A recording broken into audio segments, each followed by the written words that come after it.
Hi friends, it's Julia. Thanks for stopping by my channel for Christmas in July Day 5.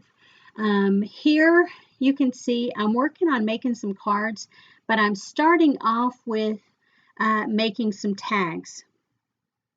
I took what was in my mini kit and I brought out the tags that were there and I created some tag bases, if you will. So I just went through, added up some of the embellishments from the kit as well as some from my random assortment, my, collection of embellishments that I brought in. There's bits and pieces from all over the place. So now I'm going through and I'm looking at what scraps I have left and what full pattern papers I have left. Not much. You can see I'm getting down to the wire on there. I've made 5 tags, so I think I want to make 5 card bases or 5 cards from those to go with those 5 tags. And so I'm just deciding on which pattern papers to pull from and which cardstocks to pull from. I try and use up my scraps as best I can when I'm going through this process. I keep everything kind of piled together. I have a tray that all my papers sit in and a lot of my generic embellishments fit into. And then I have little bits and pieces of scraps kind of sitting over to the side so that they don't get lost in the shuffle of all the larger papers. And here you can just see, I'm trying to see which colors are matching up, which ones go well together to play with as I go along. Sorry, this is a bit of a tedious process, but I think we all go through it when we have lots of scraps and we're trying to utilize those to the best of our abilities to see which go best to get the best use out of them.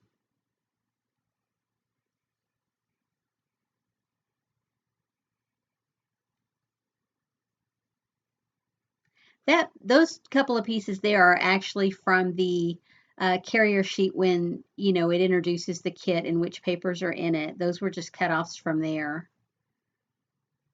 Sorry, this is a bit tedious going through this whole process just again and again and again. So do you guys make your own Christmas cards? Do you create your own or do you go out and do you buy some? Either way, it's fine. Just curious. So here you see I've narrowed down my paper selections. I've put the papers on the background and then I've layered up the tags that I've created there on the front. Now I'm just going through. I took these pre-made card bases, folded them in half, and now I'm doing my stamping on them. I've told you guys before, I like to stamp my cards myself. I like to do my own thing, and I like to use up scraps where I can on the inside to add a little extra something.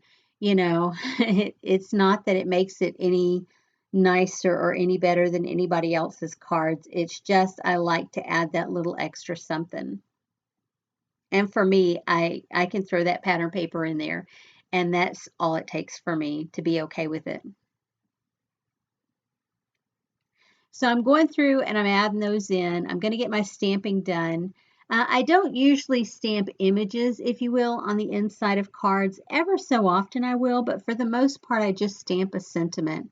And most of the cards that I have made so far have not included necessarily a stamped sentiment on the front of the card. Some of them have.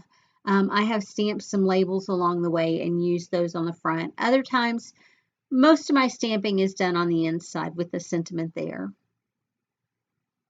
And when you guys are making your cards, is that how you do it? Or do you look for cards that have the stamped sentiment on the outside and leave the inside blank? How do you do your cards when you're making them or either when you're buying them? I can't go to the store and pay $5 for a card without a sentiment in it. If I'm paying that much money, it's either a really beautiful card or one that has a really beautiful sentiment in it. 9 times out of 10 for me, it's the sentiment that gets me, and that's what I spend the money on.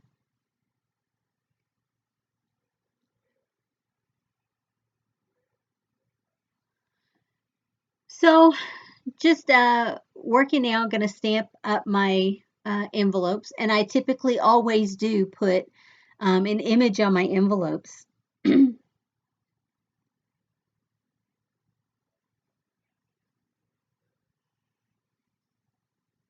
I'm one of those, I don't always stamp like images on the front of cards or uh, on the interior.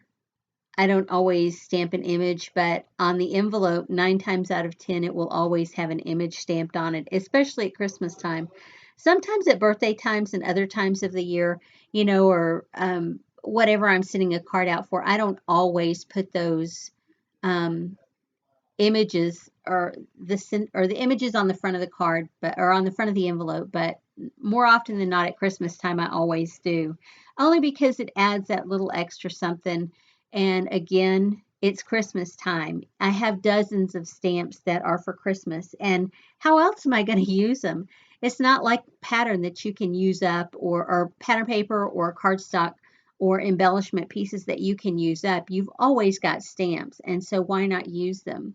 And like I said, occasionally I'll stamp images on the inside, but not always.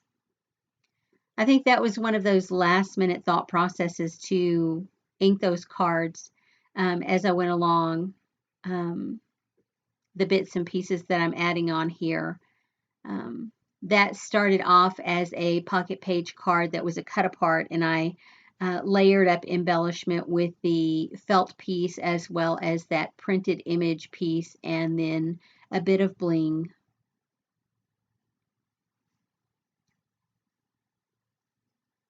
And that cardstock there, it is, or it's not cardstock, it's a pattern piece of paper. And because all of that pattern paper has a white back, and it's printed onto the paper, those white sides are pretty harsh whenever you cut into them. And so I always feel when that's the case, especially on these darker papers, I always feel the need to um, go around the edges with a little ink, not necessarily to distress, but more to hide those white borders, especially when everything else is cream. And here you can see I'm adding the final little bits of bling to the card front. I don't always add that. Sometimes I'll add sequins, other times bling, but I'm trying to use up. I added a lot of that bitty bling into my mini kits, only because the carrier sheets, once the bitty bling goes down on paper, they hold fairly well, like any other, adhesive backed embellishment. But when they're on that little carrier sheet, if you bend it the right way, those things just pop off everywhere. And that kind of has been making me want to use them up and not buy any more of the super bitty bling like that. I love how they look. Don't get me wrong about that, because I do. I love how they look. It's just how they pop off all over everything from those carrier sheets when they're inside of a kit. I love that I was able to use up a bit of that packaging material. I say packaging material. It's the introduction sheet to the pattern paper that has all the different images on it of what the paper looks like. And there I'm just putting a tag down, and I've used a bit of that binding ribbon that's been, I think it started off in the world as red. I don't think it was colored red. I think it started out as red. You can buy that binding ribbon pretty cheap, and you can color it whatever color you want to. It's really easy to put a couple of drops of ink on it and color it. Again, with the bitty bling, and those cards will be done. It's just now a matter of adhering them down to the card bases.